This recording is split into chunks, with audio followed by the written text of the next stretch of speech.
আসসালামু আলাইকুম। ক্লাস 7 এর ইতিহাসের ক্লাসে আজ তোমাদের মুঘল যুগের প্রশ্নোত্তর নিয়ে আলোচনা করব। বেশ কিছু প্রশ্নের জন্য কয়েকজন বলেছো যে অসুবিধা হচ্ছে, তার পরিপ্রেক্ষিতে এই ভিডিওটা দেওয়া হচ্ছে। এখানে যে 1 নম্বর 2 নম্বরে যে প্রশ্নগুলো আছে সেগুলো নিয়ে আমি আলোচনা করছি। বড় প্রশ্নগুলো তোমাদের যে ক্লাসের যে ভিডিও দেওয়া হয়েছিল সেখান থেকেই তোমাদেরকে করতে হবে। দেখো 1 নম্বরে আছে তৈমুর লং কবে উত্তর ভারত আক্রমণ করেন। ফার্স্ট কোশ্চেন, তৈমুর লং কবে উত্তর ভারত আক্রমণ করেন? এর উত্তর হবে 1398 খ্রিস্টাব্দে। 1398 খ্রিস্টাব্দে তৈমুর লং উত্তর ভারত আক্রমণ করেন। 2 নম্বর প্রশ্ন, কে কবে মুঘল সাম্রাজ্য প্রতিষ্ঠা করেন? কে কবে মুঘল সাম্রাজ্য প্রতিষ্ঠা করেন? 1526 খ্রিস্টাব্দে জহিরুদ্দিন মোহাম্মদ বাবর।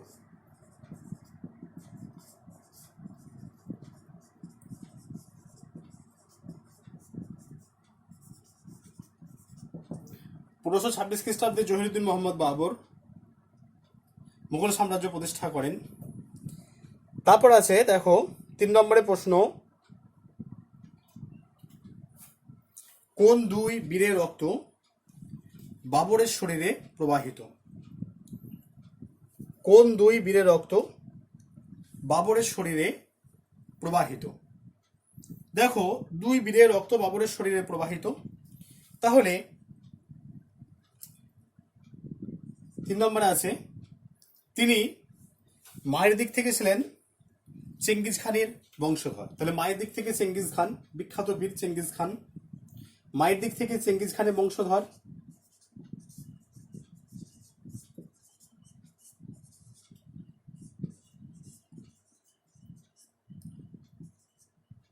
চেঙ্গিজ খানের বংশধর।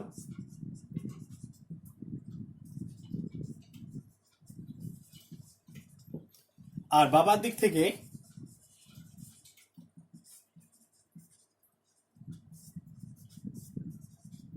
তৈমুর লংয়ের বংশধর।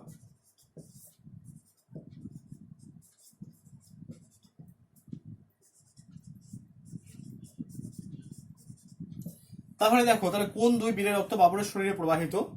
তাহলে মায়ের দিক থেকে চেঙ্গিজ খানের রক্ত বাবরের শরীরে প্রবাহিত, আর বাবার দিক থেকে তৈমুর লংয়ের রক্ত বাবরের শরীরে প্রবাহিত। এই 2 বীরের রক্ত বাবরের শরীরে প্রবাহিত, পিতার দিক থেকে তৈমুর লং আর মায়ের দিক থেকে চেঙ্গিজ খান। নেক্সট আছে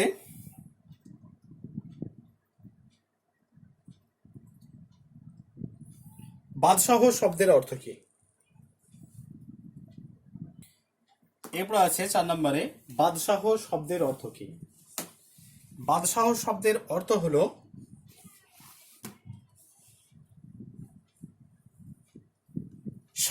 শাসক।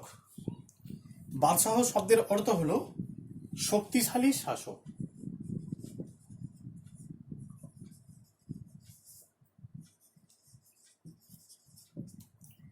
বাদশাহ শব্দের অর্থ হলো শক্তিশালী শাসক। আবার যদি বলতো যে সার্বভৌম শাসক, সার্বভৌম শাসক, দেখো সার্বভৌম শাসক বলতে বোঝায় কোনো একটা অঞ্চলে বা কোনো একটা নির্দিষ্ট অঞ্চলে যিনি সার্বভৌম শাসক, কোনো একটা অঞ্চলে যিনি নিজের ক্ষমতায় শাসন করেন। তাহলে একটা নির্দিষ্ট ভূখণ্ড, সেই ভূখণ্ডে যিনি নিজের ক্ষমতায় শাসন করেন তখন তাকে বলা হয় সার্বভৌম শাসক। এবার আছে 5 নম্বরে পানিপথের প্রথম যুদ্ধ কবে কাদের মধ্যে স্বাক্ষরিত হয়? পানিপথের প্রথম যুদ্ধ 1526 খ্রিস্টাব্দের 21 এপ্রিল।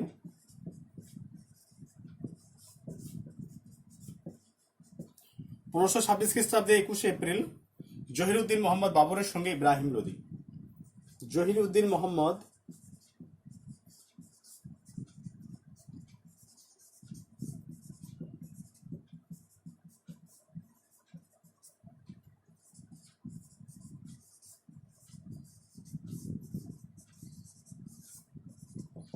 জহিরুদ্দিন মোহাম্মদ বাবরের সঙ্গে ইব্রাহিম লোদির এই পানিপথের প্রথম যুদ্ধ স্বাক্ষরিত হয়। নেক্সট আছে পানিপথের প্রথম যুদ্ধের গুরুত্ব কি ছিল? দেখো ভারতবর্ষের ইতিহাসে পানিপথের যে যুদ্ধ, সেই যুদ্ধের গুরুত্ব ছিল অপরিসীম। এই পানিপথের প্রথম যুদ্ধে ইব্রাহিম লোদি পরাজিত হয়। তাহলে পানিপথের প্রথম যুদ্ধে ইব্রাহিম লোদি পরাজিত হওয়ার সঙ্গে সঙ্গে ভারতবর্ষে সুলতানি শাসনের অবসান ঘটে। 1526 খ্রিস্টাব্দের 21শে এপ্রিল যে পানিপথের যুদ্ধ হয়েছিল, সেই পানিপথের যুদ্ধে ইব্রাহিম লোদি পরাজিত হন। তাহলে ইব্রাহিম লোদি পরাজিত হওয়ার সঙ্গে সঙ্গে ভারতবর্ষের ইতিহাসে সুলতানি শাসনের অবসান ঘটে।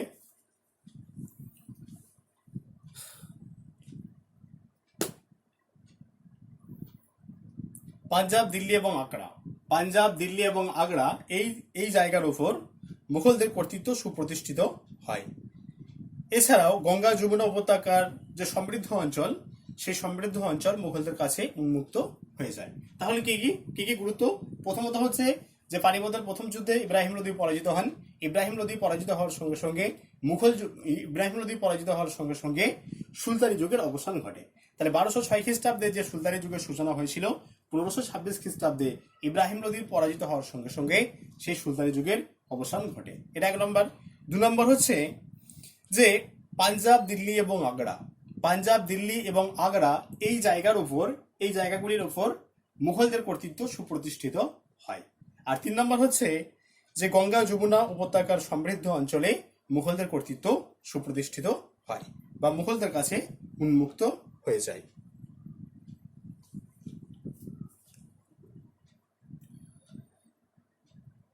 সাত নম্বর প্রশ্ন, প্রথম পানিপথের যুদ্ধে বাবরের জয়লাভের কারণ কি? প্রথম পানিপথের যুদ্ধে বাবরের জয়লাভের কারণ কি কি? দেখো, প্রথম পানিপথের যুদ্ধে বাবর জয়লাভ করেছিলেন। জহিরুদ্দিন মোহাম্মদ বাবর পানিপথের প্রথম যুদ্ধে জয়লাভ করেছিলেন। তাহলে এই জয়লাভের পিছনে বেশ কিছু কারণ ছিল। কি কি কারণ? প্রথমত হচ্ছে যে পানিপথের প্রথম যুদ্ধে বাবর গোলন্দাজ বাহিনীর সুনিপুণ তিনি ব্যবহার করেছিলেন। গোলন্দাজ বাহিনী অর্থাৎ আগ্নেয়াস্ত্র এই প্রথম পানিপথের যুদ্ধে ব্যবহৃত হয়। 2 নম্বর, তার যে অশ্বারোহী বাহিনী, সেই অশ্বারোহী বাহিনী ছিল খুব দ্রুত এবং তারা খুব ক্ষিপ্রতার সঙ্গে তারা আক্রমণ করতে পারত। 3 নম্বর হচ্ছে বাবরের সেনাবাহিনী ছিল প্রশিক্ষণপ্রাপ্ত সেনাবাহিনী। বাবরের সেনাবাহিনী যারা ছিলেন তারা প্রত্যেকে ছিলেন প্রশিক্ষণপ্রাপ্ত সেনাবাহিনী এবং শৃঙ্খলা পরায়ণ, এবং তাদের একটা প্রধান উদ্দেশ্য ছিল যে যুদ্ধে জয়লাভ করা। ইব্রাহিম লোদির সৈন্যবাহিনীরা ছিল দুর্বল এবং অপ্রশিক্ষণ প্রাপ্ত, এবং ইব্রাহিম লোদির যারা সেনাবাহিনী ছিলেন তারা পুরনো দিনের তীর, ধনুক, টাঙ্গি, বল্লম নিয়ে লড়াই করতেন। ফলে ইব্রাহিম লোদির সৈন্য সংখ্যা বেশি হওয়া সত্ত্বেও প্রথম পানিপথের যুদ্ধে তারা পরাজিত হয় এবং জহিরুদ্দিন মোহাম্মদ বাবর তিনি জয়লাভ করেন।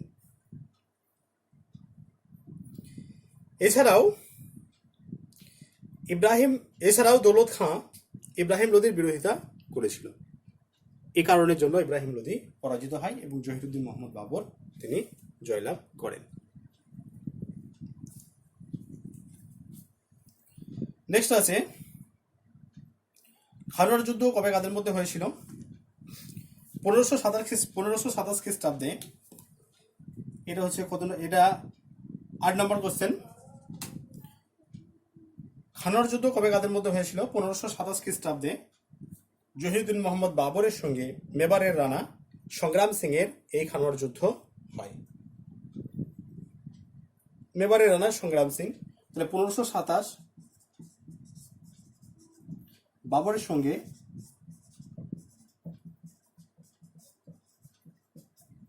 মেবারের রানা সংগ্রাম সিং এর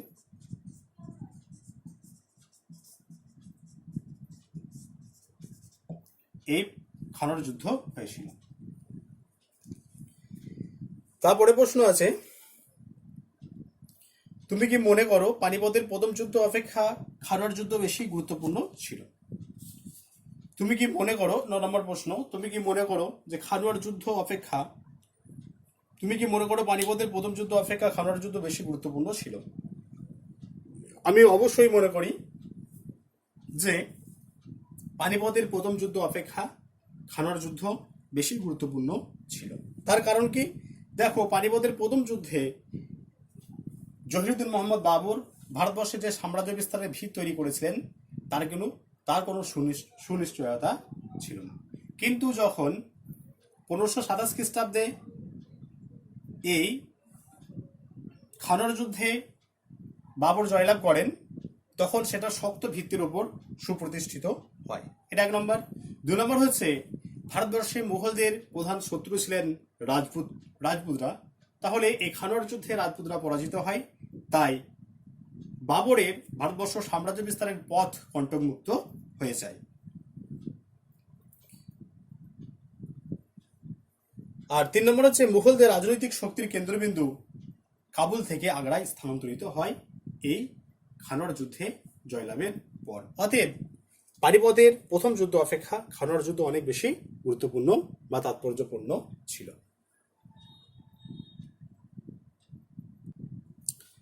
এরপর আছে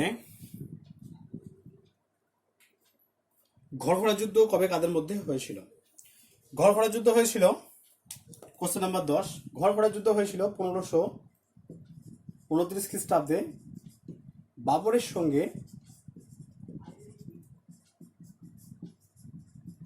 বাবরের সঙ্গে আফগানদের এই যুদ্ধ হয়েছিল। বাবরের সঙ্গে আফগানদের যে জোট, সেই জোটের এই যুদ্ধ হয়েছিল। বাবরের সঙ্গে আফগানদের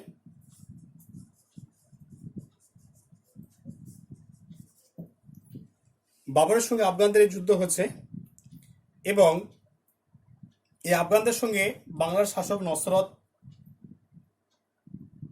শাহ যোগ দিয়েছিলেন, এবং ইব্রাহিম লোদির ভাই মাহমুদ লোদি তিনিও যোগ দিয়েছিলেন। তাহলে মাহমুদ লোদি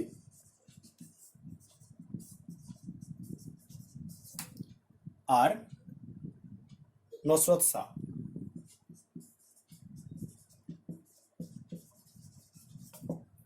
বাবরের সঙ্গে আফগানদের সম্মিলিত জোট, সে সম্মিলিত জোটে কারা ছিলেন? সে সম্মিলিত জোটে ছিলেন ইব্রাহিম লোদির ভাই মাহমুদ লোদি এবং বাংলার শাসক নসরত শাহ। এরা এই বাবরের বিরুদ্ধে আফগানদের সঙ্গে এই ঘরঘরা যুদ্ধে যোগ দিয়েছিলেন।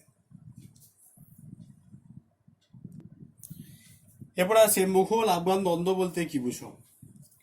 দেখো, প্রশ্ন নম্বর 11, মুঘল আফগান দ্বন্দ্ব বলতে কি বুঝো? ভারতবর্ষে মুঘলদের শত্রু ছিল দুটি জোট, একটি হলো রাজপুত এবং অন্যটি হলো আফগান। তাহলে মুঘলদের সঙ্গে আফগানদের যে দ্বন্দ্ব বেঁধেছিল তা মুঘল আফগান দ্বন্দ্ব নামে পরিচিত, এবং এই মুঘল আফগান দ্বন্দ্বে যিনি প্রধান ভূমিকা পালন করেছিলেন তিনি হলেন শের খান। ভারতবর্ষের ইতিহাসে মুঘলদের যারা চিরশত্রু ছিলেন তাদের মধ্যে অন্যতম হলো রাজপুত এবং আফগান। এই আফগানদের সঙ্গে মুঘলদের যে দ্বন্দ্ব বা লড়াই, তাকেই বলা হয় মুঘল আফগান দ্বন্দ্ব, এবং এই মুঘল আফগান দ্বন্দ্বে যিনি প্রধান ভূমিকা পালন করেছিলেন তিনি হলেন শের খান। পরবর্তীকালে যিনি শেরশাহ হয়েছিলেন, শেরশাহ উপাধি ধারণ করেছিলেন। তারপরে প্রশ্ন আছে, দেখো,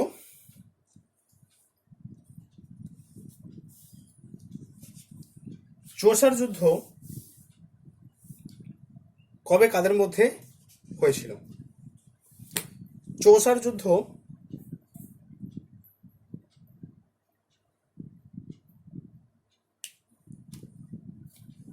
1539 খ্রিস্টাব্দে, কোশ্চেন নাম্বার 12,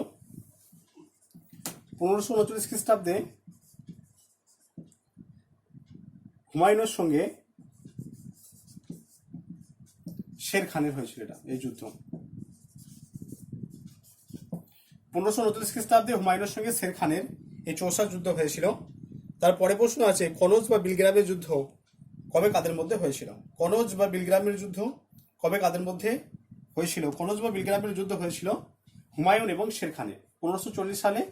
এই 1540 খ্রিস্টাব্দে এই হুমায়ুন এবং শের খানের মধ্যে এই যুদ্ধটা হয়েছিল। তাহলে 39 খ্রিস্টাব্দে যেটা হচ্ছে সেটা হলো চৌসার যুদ্ধ। কার সঙ্গে কার? হুমায়ুনের সঙ্গে শের খানের চৌসার যুদ্ধ হচ্ছে। তার ঠিক পরের বছর 1540 খ্রিস্টাব্দে কনৌজ বা বিলগ্রামের যুদ্ধ হচ্ছে কার সঙ্গে কার? হুমায়ুনের সঙ্গে শের খানের। এবং এই যুদ্ধে কে জয়লাভ করেন? বিলগ্রামের যুদ্ধ কবে কাদের মধ্যে হয়েছিল? তাহলে 1540 খ্রিস্টাব্দে কনৌজ বা বিলগ্রামের যুদ্ধ হচ্ছে হুমায়ুনের সঙ্গে শের খানের। এবং এই যুদ্ধে কে জয়লাভ করেছেন? এই যুদ্ধে শের খান জয়লাভ করেছেন। এবং 1540 খ্রিস্টাব্দে শের খান এই হুমায়ুনকে পরাজিত করে দিল্লির সিংহাসনে বসেন, শেরশাহ উপাধি ধারণ। তাহলে শের খান 1540 খ্রিস্টাব্দে দিল্লির সিংহাসনে বসেছিলেন শেরশাহ উপাধি ধারণ করে। হুমায়ুন যখন দেশ ছেড়ে চলে গিয়েছিলেন তখন তাকে কে আশ্রয় দিয়েছিলেন? হুমায়ুন যখন দেশ ছেড়ে চলে গিয়েছিলেন তখন হুমায়ুনকে আশ্রয় দিয়েছিলেন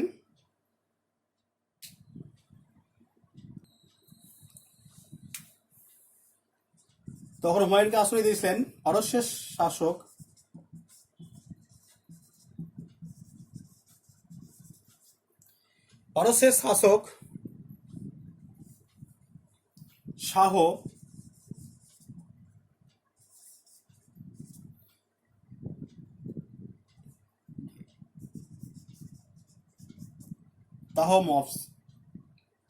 তাহমফস।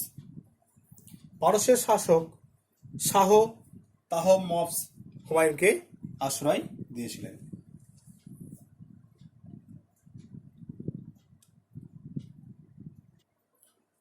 দেখো 15 নম্বর কোশ্চেন আছে, শেরশাহের কৃতিত্ব আলোচনা করো, শেরশাহের সংস্কারগুলি আলোচনা করো। শেরশাহ যে ভিডিওটা দিয়েছি সেটা দেখতে হবে, বড় প্রশ্ন এটা। তারপরে আছে 16 নম্বর, কবুলিয়াত ও পাট্টা কি? কবুলিয়াত ও পাট্টা দেখো শেরশাহের সময়, তাহলে কবুলিয়াত, পাট্টা, কবুলিয়াত। আগে পাট্টাটা বলি।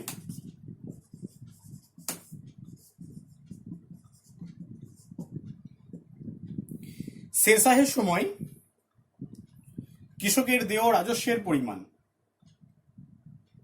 জমির মালিকানা সত্ত্ব এবং জমির মাপ উল্লেখ করে সরকার থেকে কৃষককে যে দলিল দিত তা পাট্টা নামে পরিচিত।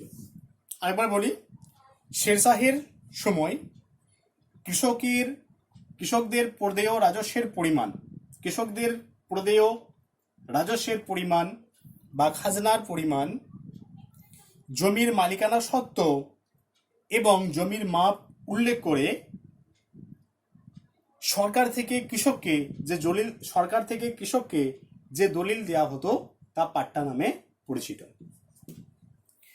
কবুলিয়াত, কৃষক নিজের সত্ত্ব এবং রাজস্ব প্রদানের দায়ী দায়িত্ব স্বীকার করে। তাহলে কৃষককে পাট্টা দেওয়া হলো, এর পরিবর্তে কৃষক কি করলেন? কৃষক নিজের সত্ত্ব এবং রাজস্ব প্রদানের দায়ী দায়িত্ব স্বীকার করে সরকারকে যে দলিল স্বাক্ষর করে দিলেন তা কবুলিয়াত নামে পরিচিত। তাহলে একটা কবুলিয়াত মানে কবুল করছে সে যে হ্যাঁ আমি এই জমির জন্য আমি এত রাজস্ব সরকারকে প্রদান করতে বাধ্য। তাহলে সেই স্বাক্ষর সম্বলিত যে দলিল কৃষক সরকারকে দিলেন সেটা কবুলিয়াত নামে পরিচিত, আর সরকার যেটা কৃষককে দিল সেটা পাট্টা নামে পরিচিত। তারপরে আছে দাগ এবং হুলিয়া কি? 17 নম্বর কোশ্চেন, দাগ ও হুলিয়া কি? দেখো সেনাবাহিনীর দুর্নীতি রোধ করার জন্য শেরশাহ সুলতান আলাউদ্দিন খলজির রীতি তিনি অনুসরণ করেছিলেন।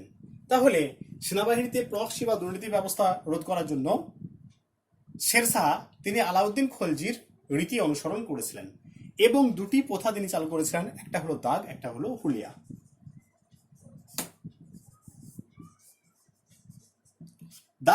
দাগ হলো তারা অশ্বের দুর্নীতি রোধ করার জন্য অশ্বের গায়ে যে চিহ্নিতকরণের ব্যবস্থা করা হয়েছিল তা দাগ নামে পরিচিত। তাহলে অশ্বের গায়ে বা ঘোড়ার গায়ে, তাহলে ঘোড়ার দুর্নীতি রোধ করার জন্য ঘোড়ার গায়ে যে চিহ্নিতকরণের রীতি প্রচলিত হয়েছিল বা রীতি চালু করা হয়েছিল তা দাগ নামে পরিচিত। অন্যদিকে হুলিয়া, তাহলে সেনাবাহিনীতে সৈনিকদের দুর্নীতি রোধ করার জন্য সৈনিকদের দৈহিক বিবরণ লিপিবদ্ধকরণ করার যে প্রথা চালু হয়েছিল তা হুলিয়া নামে পরিচিত। এই দাগ এবং হুলিয়া এই দুটি প্রদানের মাধ্যমে সেনাবাহিনীতে দুর্নীতি বা প্রক্সি ব্যবস্থা রোধ করা হয়েছিল।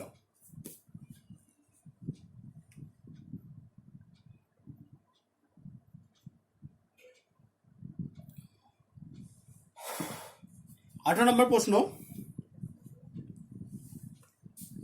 18 নম্বর কোশ্চেন আছে, দেখো আকবর যখন সিংহাসনে বসেন তখন তার বয়স কত ছিল? আকবর যখন সিংহাসনে বসেন তখন তার বয়স ছিল 13 বছর। তোমাদের বয়সী ছিল তখন 13 বছর বয়স ছিল তার। আকবর যখন সিংহাসনে বসেন তখন তার বয়স হয়েছিল মাত্র 13 বছর।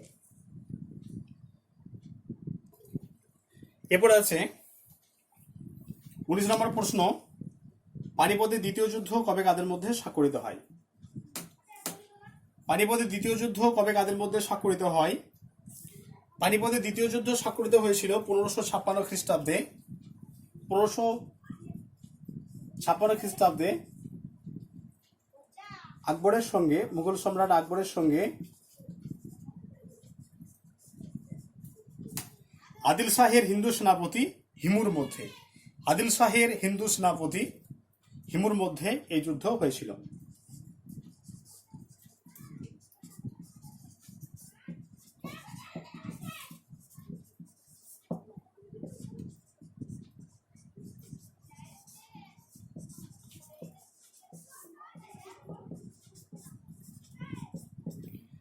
পনেরোশো 56 খ্রিস্টাব্দে জহিরুদ্দিন মোহাম্মদ আকবর বা মুঘল সম্রাট আকবরের সঙ্গে আদিল শাহের হিন্দু সেনাপতি হিমুর মধ্যে পানিপথের দ্বিতীয় যুদ্ধ হয়েছিল।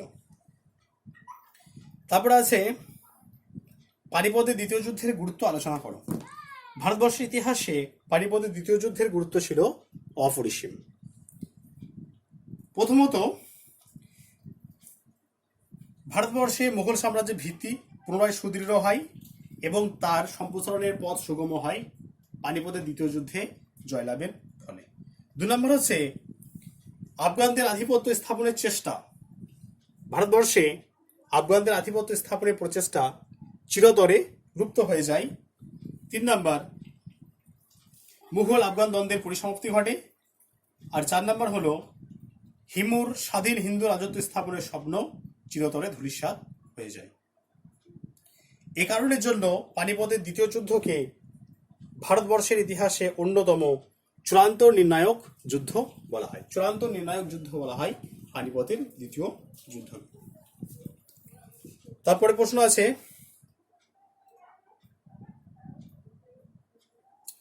আকবরের অভিভাবকের নাম কি? আকবরের অভিভাবকের নাম বৈরাম খাঁ। আকবরের অভিভাবকের নাম বৈরাম খাঁ। 21 নম্বর কোশ্চেন। বৈরাম খাঁ।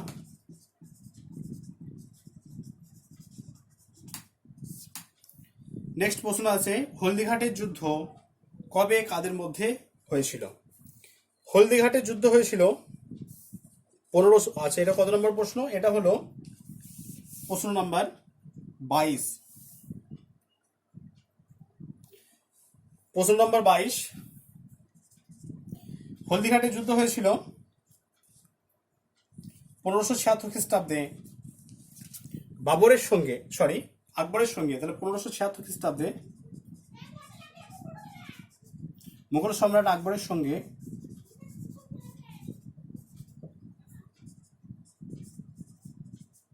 মেবারের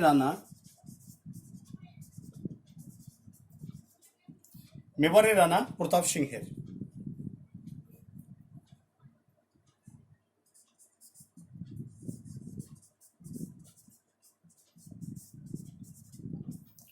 পনেরোশো 1676 খ্রিস্টাব্দে মুঘল সম্রাট আকবরের সঙ্গে মেবারের রানা প্রতাপ সিংহের এই হলদিঘাটের যুদ্ধ হয়েছিল।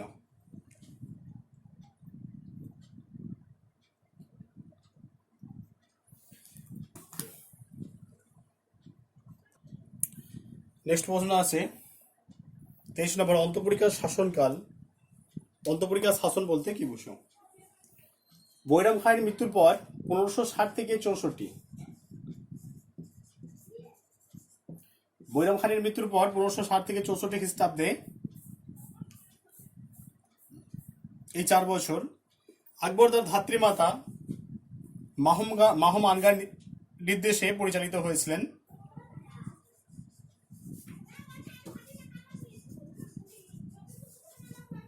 পনেরোশো 60 থেকে 64 খ্রিস্টাব্দে মুঘল সম্রাট আকবর তার ধাত্রীমাতা মাহম আনগার নির্দেশে পরিচালিত হয়েছিলেন। এই কারণের জন্য এই সময়কে অন্তঃপরিকার শাসনকাল বলা হয়।